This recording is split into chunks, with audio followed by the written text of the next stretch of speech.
안녕하십니까? 8월 6일 금요일 인도네시아 헤드라인 시작합니다. 첫 번째 소식입니다. 인도네시아 코로나19 확진자가 총 353만 2,567명으로 늘어났으며 이 중 사망 10만 636명, 완치 290만 7,920명으로 집계되어 2.8%의 치사율을 보이고 있습니다. 인도네시아의 코로나19 1일 확진자 수는 3만 명대 수준으로 소폭 감소하였으나 매일 1,500명 이상의 사망자가 발생하여 타국가 대비 매우 많은 사망자가 집계되고 있습니다. 인도네시아의 코로나19 1일 사망자 수가 세계 1위 규모로 늘어나면서 누적 사망자가 10만 명을 넘겼습니다.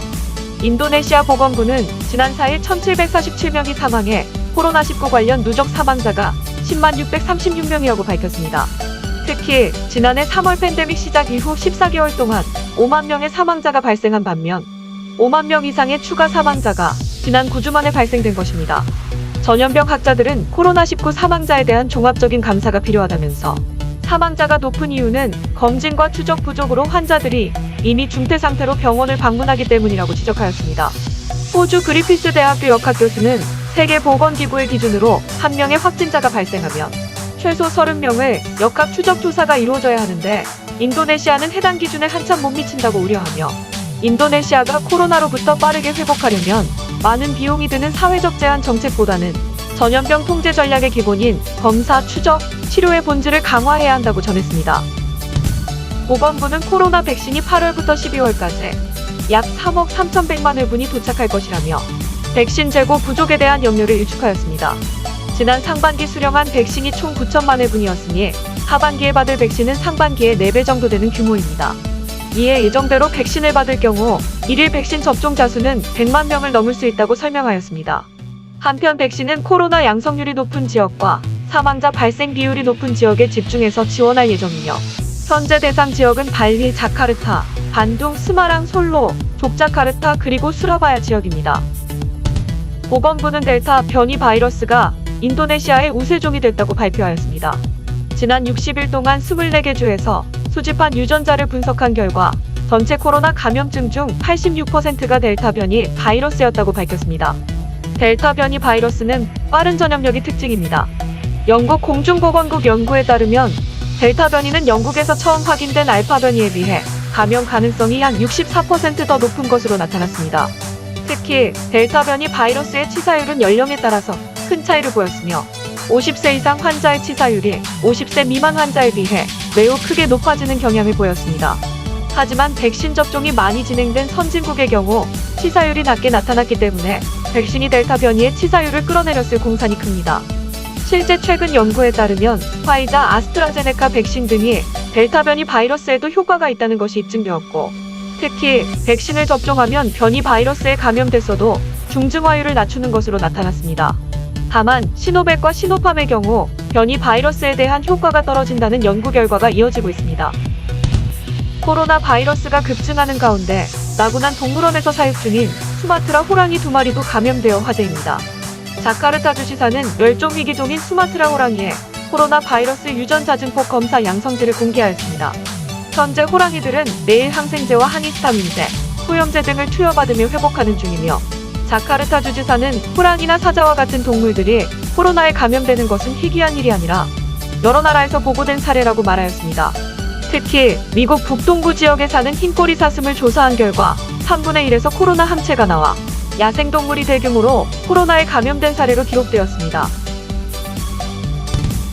다음 소식입니다. 전 세계적으로 기상이변이 관측되고 있는 가운데 폭염으로 생태계에 영향을 미치는 나라들이 있습니다. 캐나다 브리티시 컬럼비아 지역에서는 최고 49.6도, 피닉스 애리조나에서는 47.7도의 폭염이 발생하였고 우리나라에서도 2개의 고온 다습한 대기가 만나 폭염돔을 형성하였습니다.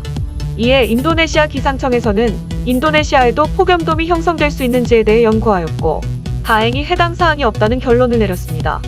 폭염 현상은 미국, 유럽 등의 중고위도 지역에서 주로 발생하며 육지가 넓은 지역에서 발생합니다. 우리나라도 중고위도에 속하지만 대지가 좁고 삼면이 바다라 폭염으로 진행되기 전에 식고 있습니다. 인도네시아는 적도 지역으로 중고위도 지역과는 다른 대기역학 특성을 가지고 있으며 이를 통해 일반적인 열대 지방에서 발생하는 온도를 유지하고 있습니다. 기상청 관측 기록에 따르면 올해 인도네시아 최고 기온은 지난 7월 30일에 35.5도로 깔리만탄 지역에서 발생했습니다. 한편 일산화탄소로 인한 지구 온도 상승이 예상보다 더욱 빠르게 진행될 수 있다는 지적이 나왔습니다.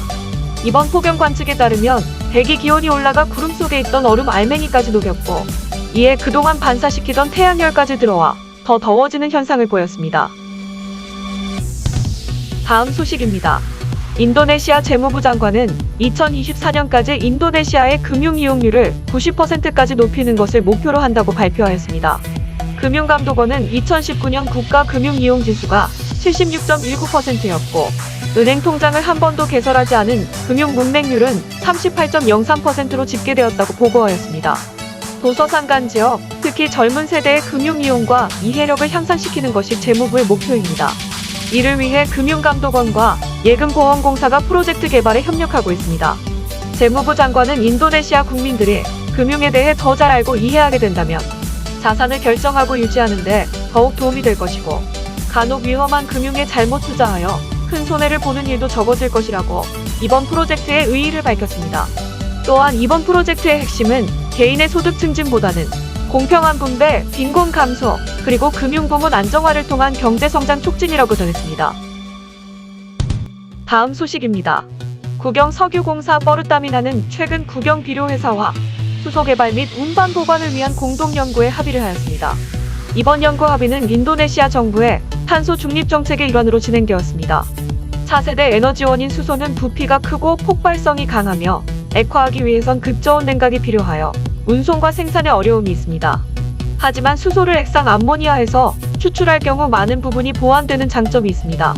액상 암모니아는 액화 수소보다 같은 부피에 1.5배 많은 수소를 저장할 수 있고, 기존 운송망을 활용할 수 있으며 운송 과정에서 손실률이 적습니다. 또한 천연가스 추출 수소와는 달리 암모니아 추출 방법은 수소와 질소만을 생성해 친환경적인 그린 수소를 생산할 수 있다는 장점도 있습니다. 이에 뻐르따미나는 암모니아 제조 기술을 가지고 있는 국영비료회사와 수소 관련 공동연구를 진행하는 것입니다. 한편 인도네시아는 2060년까지 탄소 배출량 제로를 국가 목표로 설정하였으며, 2030년까지 탄소 배출량을 현재의 최대 29%까지 감소시킬 계획입니다. 다음 소식입니다. 현대자동차 인도네시아 법인은 인도네시아 해양투자부 장관과 기념식을 열고 현지 제조공장 지역에 의료용 산소 생산시설을 구축하겠다고 발표했습니다. 최근 인도네시아에서 하루 평균 3만 명에 달하는 코로나 확진자가 발생하자 현대자동차가 인도네시아 정부의 요청을 받아들여 80만 달러 규모의 지원책을 내놓은 것입니다. 현대자동차는 완성차 공장 설비 일부를 활용해 60만 달러 규모의 의료용 산소 생산시설을 건설할 예정이며, 8월 말부터 가동을 시작해 연말까지 월 평균 40톤 규모의 산소를 생산할 계획입니다. 이는 매일 2,400여 명의 환자에게 공급할 수 있는 양입니다. 현대자동차 아시아태평양권역본부장은 이번 산소 공급이 인도네시아 공동체 일원으로 사회에 기여할 뿐만 아니라 중증 코로나19 환자들의 생명을 구하는 데 도움이 되기를 바란다며, 현대자동차는 인류진보라는 비전을 실현하기 위해 항상 최선을 다하겠다고 밝혔습니다. 해양투자부 장관은 현대자동차와의 연대가 전례 없는 난국을 잘 헤쳐나갈 수 있는 열쇠가 될 것이라며, 아무런 수익이나 혜택 없이 인도네시아를 위해 이러한 지원을 제공해준 데 감사를 표한다고 화답하였습니다. 현대자동차는 산소 생산 설비 외에도 인공호흡기 20대, 산소 발생기 30대, 산소통 100대 등 의료기기를 포함해 20만 달러 규모의 기부금을 전달하였으며, 해당 기부금은 이번 달부터 단계적으로 현지 의료 현장 지원에 쓰일 예정입니다. 다음 소식입니다. 구글은 인도네시아 문화연구기술부와 함께 수백만 개의 크롬북을 생산할 계획을 수립하였습니다. 구글은 교육문화부와 인도네시아의 6개 노트북 제조업체와 만나 OEM 협상을 진행하였고, 해당 프로젝트를 통해 수천 개의 새로운 일자리가 창출될 예정입니다.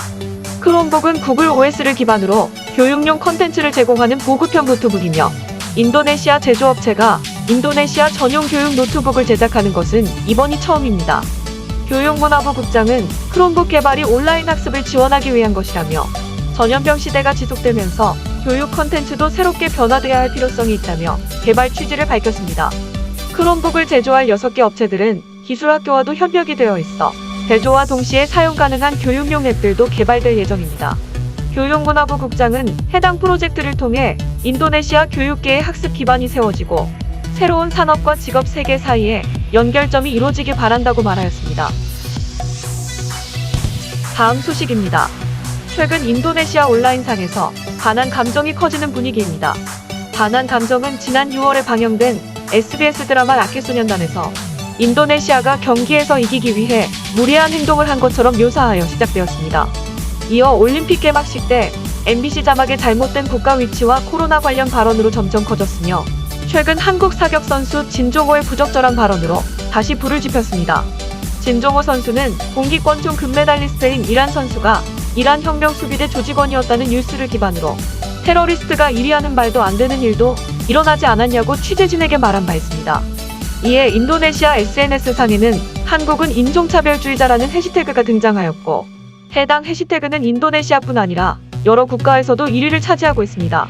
특히 인도네시아는 SNS, 유튜브에서 한류 언급 및 시청 비율 세계 1위, 한국에 대한 국가 이미지 조사에서 긍정 비율 세계 1위였기 때문에 최근 사태의 사안이 가볍지만은 않습니다. 시청해주셔서 감사합니다. 다음 시간에 뵙겠습니다.